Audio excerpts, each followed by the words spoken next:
Alright, before we get started, let's break down the syntax of the query function.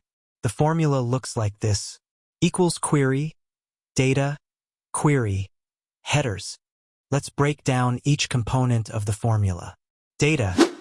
This is the range of cells you want to analyze. Query. This is where the magic happens. You write what you want Google Sheets to do, almost like a sentence. Headers. This is optional. It tells Google Sheets how many header rows your data has. Let's use a real example to see how the formula works. Alright, let's dive deeper into the query function. I've created a simple dummy dataset. Let's start simple. Say we just want to see the name and sales amount columns from this dataset. Here's how we'd write the query formula. Equals query, A1:D6, select A,D,1. A 1:D6. This is the range of our data, including headers. Select A,D. We're telling Sheets to show only columns A and D. 1. This tells Sheets the first row contains headers. I've already typed the formula to save time. Now press equals before this and then press enter.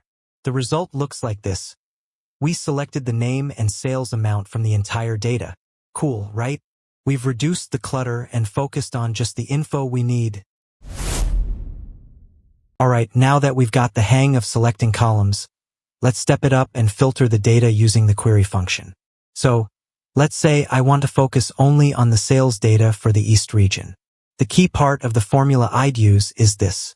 Select A, C, D where B equals East.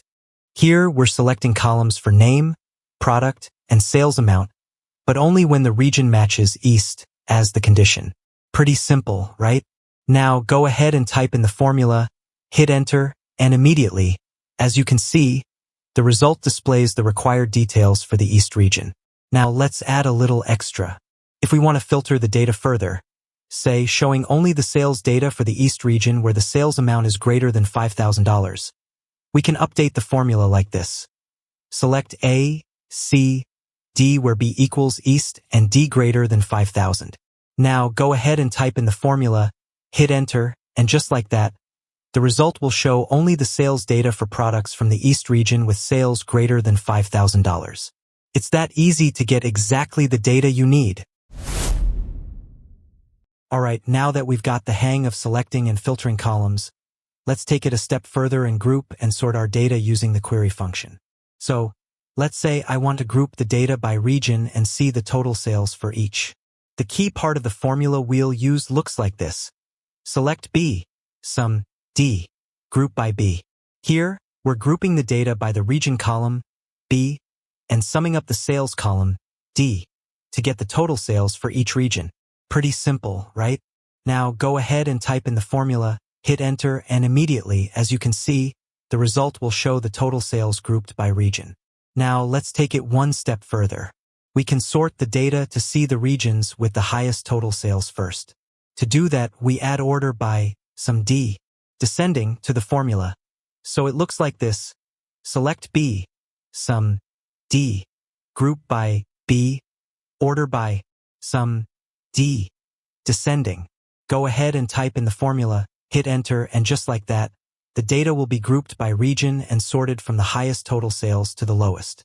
Now, when you run this formula, the result will display the sales totals for each region as the sum sales amount.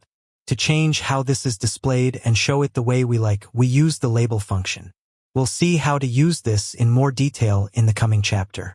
Now, if we want to see only the top 2 regions based on total sales, we can use the limit function. Here's how it works. Select B, sum D, group by B, order by sum D, descending limit 2. Go ahead and type in the formula, hit enter, and just like that, it will give us the top 2 regions with the highest sales. It's that easy to get the data organized exactly the way you want. Alright, now that we've grouped and sorted our data, let's take it a step further and give our results more meaningful labels and formatted. When we run the formula, we get the results, but the column names might not be exactly how we want them. That's where the label function comes in. For example, instead of showing other column name, we can use label to change it to something more meaningful, like total sales. So the formula would look like this. Select B, sum D, group by B, label sum D total sales. Now type the formula and press enter. Now, your result will display total sales, making it clearer and more professional. Next, let's improve the formatting. To make those numbers even easier to read, we can use the format function. For example, if we want to display the total sales with a $sign and 2 decimal places, we'll use this. Format sum D, $hashtag, hashtag, hashtag 0.00. Putting it all together, the formula will now look like this. Select B, sum D, group by B, label sum D total sales. Format sum D, $hashtag, hashtag, hashtag 0.00. Now, go ahead and type in the formula, hit enter, and watch as your data gets a cleaner, more professional look, with the total sales formatted as currency. It's that easy. And that's a wrap. I hope you now feel confident in using these powerful query function features in Google Sheets to take your data analysis to the next level. If you found this video helpful, be sure to give it a thumbs up and subscribe for more Google Sheets tips and tutorials. If you have any questions or if there's something you'd like to see in future videos, drop a comment below. I'd love to hear from you. Thanks for watching, and I'll see you in the next video.